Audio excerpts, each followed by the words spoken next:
আজকে কি সেই সময় আসেনি? আজকে ফিতনার সবচেয়ে বড় উপাদান আপনার পকেটের ভিতরে আছে। বলেন তো এটার নাম কি?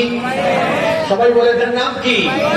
আপনি সকালবেলা ছিলেন মুমিন, সন্ধ্যার আগে এই পকেটে থাকার জিনিসটাই আপনাকে একেবারে ধ্বংসের খাদে, ধ্বংসের অতল গহ্বরে নিপতিত করে ফেলবে। আহারে কত যুবক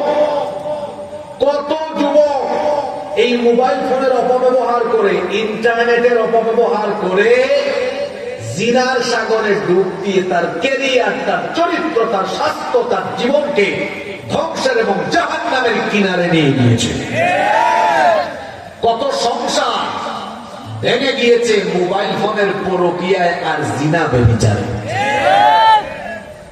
নষ্ট হয়ে যাচ্ছে সবকিছু। আপনাদের কষ্ট হচ্ছে? এখানে যে চাচাদের বয়স, আজকে মাহফিলে চাচারা কম, কিছু কিছু চাচা আছেন। আমার এই সম্মানিত বাবার বয়সে এই চাচারা যারা এখানে আছেন, তারা যখন আমাদের বয়সে ছিলেন ইয়াং, বড়জোর রাত 8টা কি সর্বোচ্চ 9টা পর্যন্ত তারা সজাগ থাকতে পারতেন। কারণ সজাগ থাকবে কি দিয়া, জিনিস তো নাই কিছু, ঘুমাই যেতেন। কারণ ওনারা যখন আমাদের বয়সে ছিলেন, ওনাদের ঘরে টেলিভিশন ছিল না, ওনাদের ঘরে ডিশ ছিল না। কি বাবারা ছিল? আপনারা আমাদের বয়সে যখন ছিল, বাবারা ছিল, ডিশ নাই, টেলিভিশন নাই, মোবাইল নাই, ওয়াইফাই নাই, ইন্টারনেট নাই। না থাকে ভালো ছিল একদিকে, ওনাদের স্বাস্থ্যটা ভালো ছিল, ঘুম ভালো ছিল, খাদ্যাভ্যাস ঠিকঠাক ছিল।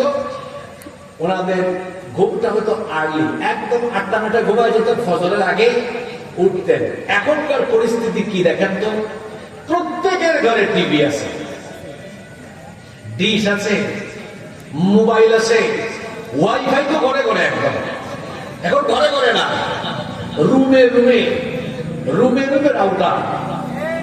এখন এটা থাকার ফলে কি হয়েছে দেখবেন, 22, 23, 24 বছর ছেলেদের চুল পাকে, ওর গাল ভেঙে হাড্ডির চিপার ভিতরে ঢুকে গিয়েছে। ও দিনের বেলা যখন রাস্তায় হাঁটে ফার্মের মুরগির মতো মনে হয় করে যাবে। ওর যৌবন চিপায় চাপায় শেষ, ধ্বংস হয়ে গিয়েছে। ও রাত 3টা-4টা পর্যন্ত মোবাইলে তাহাজ্জুদ পড়ে,